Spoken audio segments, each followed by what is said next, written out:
नमस्कार। ये जो अपने नेपाल के बगल वाले देश के प्रधानमंत्री हैं ओली साहब, ये लगता है कि खा लिए हैं कस के भांग का गोली।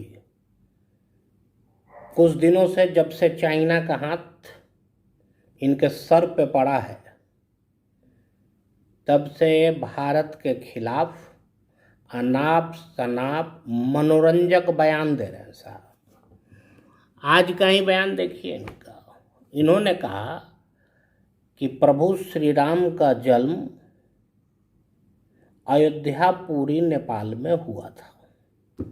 अब कोई इनसे जाके पूछे कि ये कौन सा ग्रंथ पढ़ते हैं साहब, कहीं ऐसा तो नहीं कि न वाल्मीकि रामायण, रामचरितमानस, इसके जगह पे कोई एक तीसरा ही रामायण ही पढ़ाई करना शुरू कर दिए ओली साहब। और ओली साहब आप जान लीजिए, जिस तरह का बयान आप दे रहे हैं ना, इस तरह का बयानबाजी में भारत में भी दर्जन भर से अधिक नेता हैं जिनका काम ही है सुबह शाम इसी तरह का बयान देना और हम लोगों का मनोरंजन करना। इसीलिए अगर आप समझ रहे हैं कि इस क्षेत्र में आपको माइलेज मिल जाएगा तो आप गलत पे हैं, और आपको हम लोग आगाह कर रहे हैं। अभी कुछ दिन पहले भी आपने एक नक्शा बना लिया था कि उत्तराखंड का कुछ क्षेत्र नेपाल का क्षेत्र है। मैं आपको समझा दे रहा हूँ, ये भारत है। जब तक बर्दाश्त कर रहा है। अहिंसा हमारी नियति है, हमारा स्वभाव है। लेकिन अगर कोई हिंसा करे, भड़काऊ बयान दे, हमारे भावनाओं से खेले, तो हम उसे तगड़ा जवाब भी देना जानते हैं। आपके बगल में बिहार राज्य है। बिहार और उत्तर प्रदेश से नेपाल का बेटी और रोटी का संबंध रहा है ओली साहब। इस बात का बराबर आप ध्यान रखिए। और आप जिसके दम पे उछल कूद मचा रहे हैं ना, वो किसी का नहीं हुआ। इस बात को भारत से अधिक बेहतर कोई नहीं जानता है। कभी आप बॉर्डर पे गोली चला रहे हैं, आपको अपना हैसियत का ही पता नहीं। और आप जानते हैं नेपाली लोगों को यहाँ बहादुर कहा जाता है भारत में, कि भाई बहादुर कहाँ गया। उसका मेन काम क्या है यहाँ? सीटी बजाना और रात में मोहल्ले की रखवाली करना।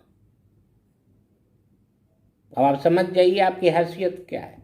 और आप चाइना के दम पे उछल कूद न मचाइए, नहीं तो बहुत महंगा पड़ेगा आपको, बता दे रहे हैं। और इस तरह का प्रभु श्री राम के बारे में अनाप शनाप बयान भविष्य में देना बंद कीजिए। और अगर आपके पास कोई सबूत है तो आप सबूत पेश कीजिए साहब। अनाप शनाप भड़काऊ बयान आप दे रहे हैं। मिथिला जनकपुर में माता का जन्म हुआ था।